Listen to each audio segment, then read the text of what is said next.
Adobong papo, mga kanayon. Dito ko na niluluto sa loob at saka lagang gulay-gulay. Yung iba, tatawid naman po ako sa likod. Doon ko na ihahanda. Dahil madami nga hong mga kanayon natin na nagsasabi bakit hindi ko na daw sinasama yung aking mag-iina. Ito po, total weekend naman. Dito ho kami kakain sa likod. Para naman po may sabaw kami mga kanayon, kakamatisan ko lang po itong kalahati lang, nanay. Kalahati po nitong dilis kasi gusto daw niyang prito yung iba. At saka yung iba po, pampulutan ko naman mamaya. Pandagdag din po doon sa lalagayin nating gulay. Kaso itong isang to, medyo hindi pa gano'n nakausli. Sa mga susunod na araw na yan. Ito ho muna ang isang kukunin ko.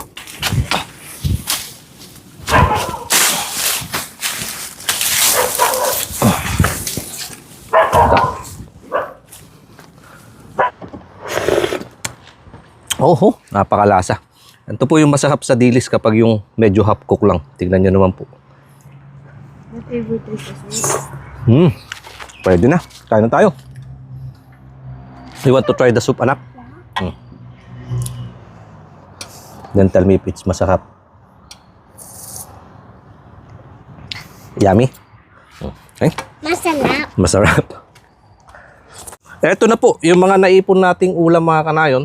Lagang gulay-gulay, kinamatisang dilis, kilaw na pechay, at saka yung adobong paapo ng manok. Ay, wala pa pala akong sili. Kuha mo nga ako anak para may pampainit. Hindi ko napipisatin yan kasi magsasawsaw din sila. Oh, wash. Let's pray. Lord, we're so grateful for this wonderful day. We are coming to you na sana pagpalain ng pagkain na nasa aming harapan. In Jesus' name. Amen. Ayan. Okay. Sausaw na kayo dyan. Palit kaya tayo anak kasi mataas. Yan, dito ka. Yan. Mas mataas. Dito ako sa baba. Kaunti lang muna yung starting nating kanin. Dadagdag na lang tayo mamaya. Dami. Tayo sabaw. Lasa. Yung nasabaw anak.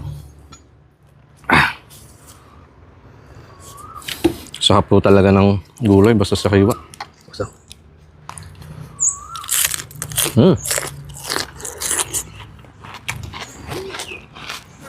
Ipapababa ko na po yung camera mga kanayon. Para makakain na din po si nanay. Sabay-sabay na kami. I want chicken. Ano ka na, nanay? Ito. Ito yung kanulo. Kukunin ko mamaya. Ganito talaga ulam. Napapadami ng kain. Nag-ihaw na din po ako ng siling panigang para kahit na paano may dagdag bango.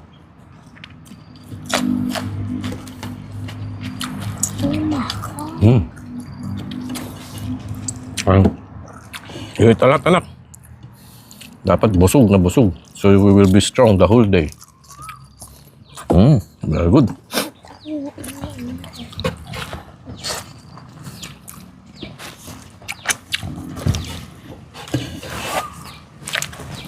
Sama-sama nga.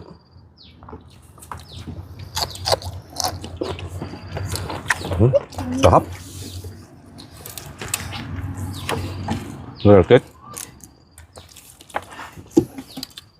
I'll make juicy.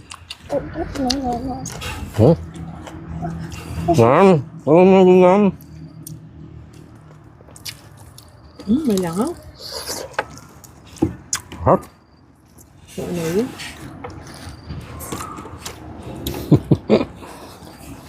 Yung paborito ho nilang okra, yun yung halos unang maubos. Tatatlo na lang yung dalawa kay nanay. Dito naman pa ako sa puso. Sarap nito lang, sausaw lang sa bagoong.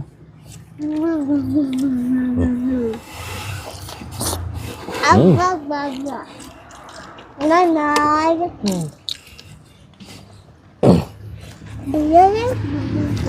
Diyan ko na po, tatapusin ang aming mukbang mga kanayon para makakain po kami ng dahan-dahan. Maraming salamat at God bless po sa ating lahat. Okay, bye!